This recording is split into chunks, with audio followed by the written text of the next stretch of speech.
Welcome to Joel's Measurement Challenge of the Week. This week I was asked, how can I count the number of pulses in a 1-second observation period?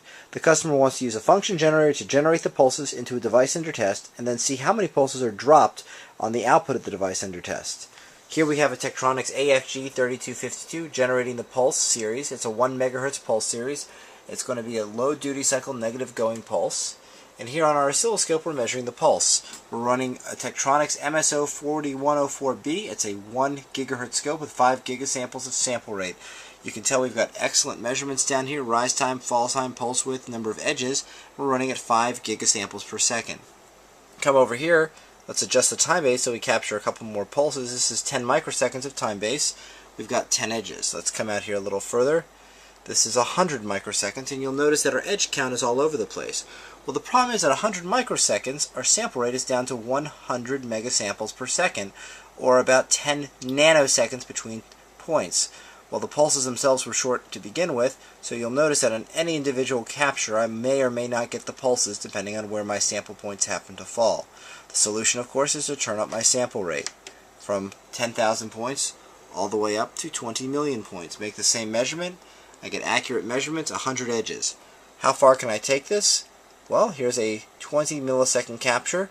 This is 1 gigasample per second, and I'm already going to be pushing the limits of my sample rate to get an accurate measurement. As you can see, it's processing all 20 million points of memory, and in a minute we should have an answer. We'll count the number of edges that we have. This is a fairly good method to do for a short observation period. You can see down here 20,000 edges. The problem is that was only 20 milliseconds we've captured. It took a long amount of time to calculate. It did not get us our 1 second. One solution to get a long capture without losing sample rate is, of course, to have a deep memory scope. You can buy a deep memory scope, but there's really no scope out there that's going to capture 1 second at a high sample rate continuously to make this measurement. So what's the solution? The solution is a new addition to the Tektronix portfolio called the FCA3120, a whole series of frequency timer counter analyzers. In this case, the A channel is looking at the split-off signal, basically the pulse that we were generating, and the B channel is a gate signal being generated from channel 2 on the AFG. It's a 1 second gate. You can see right there we're measuring 1 million pulses in each 1 second gate. Now what I'm going to do is on the AFG, I'm going to add some noise. The noise is going to simulate dropped pulses. Come over here, look at my timer, and all of a sudden I can see, hey look, I've dropped pulses. Let me restart my counter.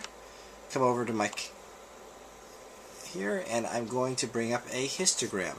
In this case, what I'm going to see, actually that's a time trend, there's my histogram.